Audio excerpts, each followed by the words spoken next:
Logo entenderão o porquê desta indumentária um tanto quanto peculiar, apesar que costumo usá-la de vez em quando.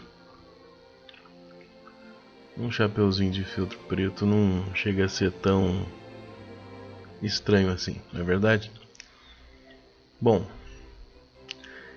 quero abordar um tema que ele sempre é polêmico, deixando inicialmente desde cedo, muito claro, que o termo orixá, oriundo dos cultos afro-brasileiros, tem a ver com vibração da divindade, ao contrário do que muita gente pensa. Esse esclarecimento foi dado por uma entidade que se dá a conhecer como Vó Maria do Congá. Os orixás corresponderiam assim a cada um dos raios de vibração da divindade. E os espíritos que se harmonizam e sintonizam e que se sentem integrados com a egrégora referente a cada um desses arquétipos espirituais, a cada um desses campos vibracionais, dão-se a si próprios, enquanto seres mais elevados, a designação do próprio orixá. E termina que fica assim uma referência individualizante, né? O orixá fulano de tal.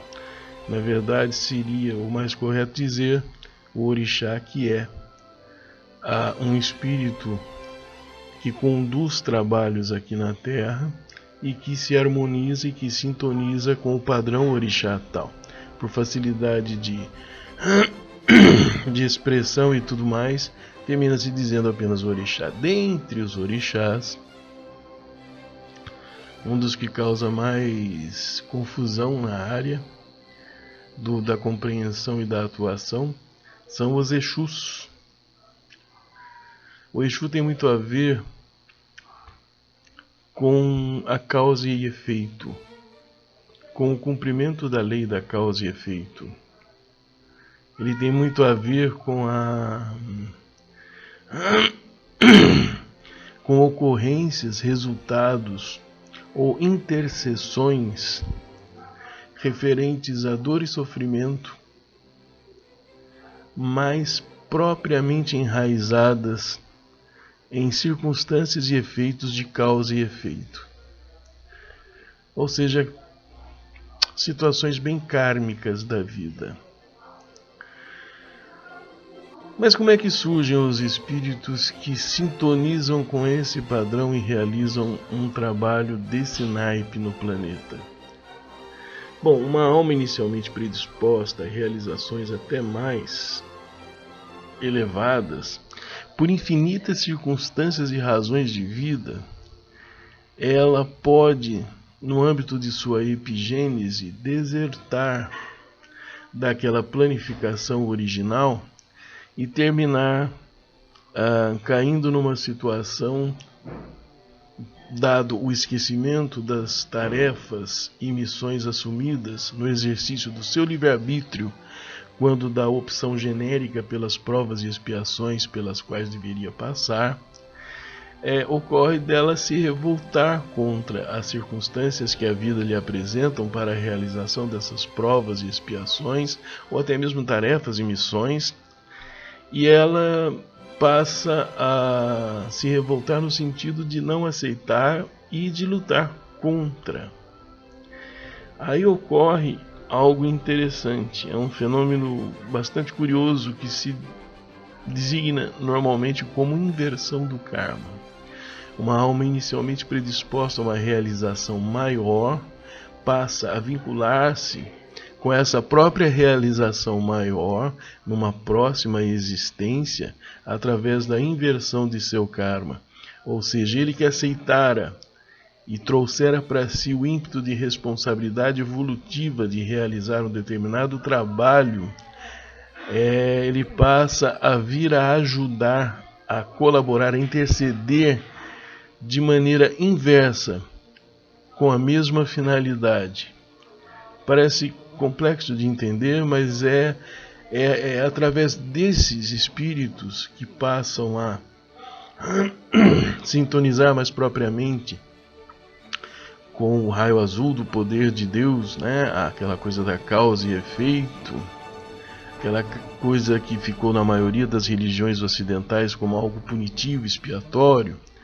Na verdade, a garantia da eficácia, né, dessa relação kármica, eles passam a sintonizar, passando a ser, eles de revoltados, passam a ser a presença da própria luz em meio às trevas. Permito-me usar dessa expressão porque senão fica muito complicado colocar em termos quânticos, mirabolantes e expressões inovadoras, tão inovadoras quanto confusas. Então vamos usar os termos tradicionais mesmo. É assim que uma entidade, verdadeiramente que seja um Exu, ou seja, uma entidade, um espírito humano que se identifica com essa linha de vibração orixá, é assim que ela vem a se compor diante da humanidade. Claro, tanto quanto ocorre com os mestres grandes e elevados que estão aqui na humanidade, existem muitos os que dizem ser o que não são, dizem conhecer o que não conhecem, dizem fazer o que não fazem. Então o termo Exu, através dos tempos, passou a designar algo sempre vinculado a demoníaco, feio, né? As velas dos Exus são as pretas. Os trabalhos dos cultos afro-brasileiros vinculados a essa vibração orixá são trabalhos que têm uma simbologia pesada, tenebrosa até. Então fica difícil desvincular na cabeça da maioria das pessoas uma coisa da outra. Mas o fato é que há de se lembrar a alquimia interior renovatória que o próprio Cristo ensinou. Quando os apóstolos observaram uma carcaça apodrecida de cachorro, o Cristo observou-a e disse: nem as pérolas têm o branco de seus dentes. Então, você ver o bem onde aparentemente só existe o mal, é uma alquimia interior renovatória que faz com que a vibração focada na harmonização elimine os efeitos aparentemente maléficos de um fenômeno que é a realização kármica necessária para o deslinde de uma situação de débito evolutivo espiritual de alguém para consigo mesmo ou com relação a outras pessoas. Por isso que se diz que com Exu não se brinca, por isso que se diz que Exu quando vem é para resolver, por isso que se diz que Exu não tem muita paciência para lidar. Ele é uma alma que sofreu inversão do karma, é um espírito que sofreu inversão do karma e que por isso também tem uma certa pressa e uma certa falta de paciência em lidar com as dúvidas. Ele não quer esclarecer ninguém, ele quer ver, ajudar, interceder se for o caso, mas sempre na realização kármica. Então, se alguém, falando em português bem rasgado, lhe faz um trabalho de magia negra, ou seja, traduzindo, se alguém ganha o concurso da atuação de entidades espirituais que gostam de causar danos para alguém, seja por razões de inveja, seja por qualquer outra coisa, e nada é por acaso na natureza, se alguém sofre a perseguição de alguém é porque provavelmente tem um débito anterior com ele, enfim. Mas se alguém está nessa situação e precisa do auxílio de alguém que vá ali para atenuar essa intervenção danosa ou até retirá-la, até tirá-la completamente, esse alguém será, dando-se a conhecer por esse nome ou não, um espírito que está vinculado ao poder de Deus.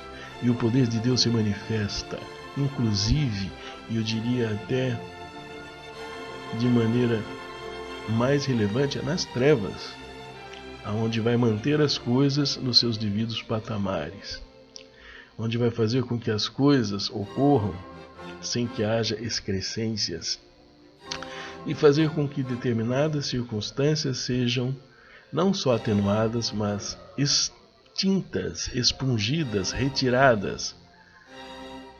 E cá entre nós, para se tirar um espírito trevoso, maldoso, maléfico, convulsionário que está atuando, tem que se ter alguém, no mínimo, bem disposto a vir, vibrar ali, saindo, transformando aquela revolta que ele sofrera em algo ainda muito forte, porém direcionado para uma finalidade necessária e conduzida. E esse alguém se parece muito com... Eu costumo usar esse exemplo. Para ir lá, né, no covil, pegar o bandido, tem que ser um policial. E esse policial não pode ser alguém diplomático, né? Tentar chegar, bater na porta e falar: senhor bandido, com licença, poder-me-ia ser concedido espaço no interior desta canícula para que nos entretenhamos numa conversa em que eu procurarei orientá-lo melhor na condução de sua vida, no que diz respeito à lei divina. Não, isso não funciona, isso não dá certo. Um policial, ele entra, quando entra armado, e se recebe tiros, ele dá tiros também. Ele pega o indivíduo e leva, de qualquer modo. E é assim que essas entidades, essas almas que aqui no plano terra a terra existem, felizmente, em boa quantidade, mesmo expungindo-se aqueles que se dizem ser Exus e que na verdade sequer o são, né? Gostam do nome, né? Gostam, que nem bandido. Bandido também faz isso, não faz? Lá naquela favela ele é o xerife do lugar, ele é o cara que manda por ali, ele é o capitão ali, ele é o coronel ali daquele lugar. Então, mesmo tirando esses fora, esses indivíduos que na verdade não são Exus, eles existem, os verdadeiros, em boa quantidade.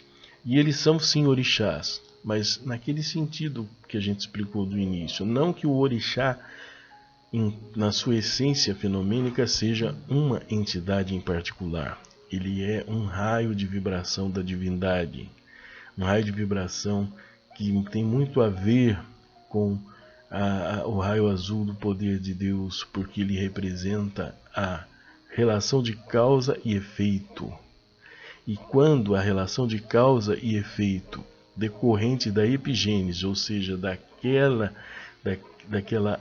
livre-arbítrio que temos aqui no Terra a Terra também, além da escolha do gênero de provas,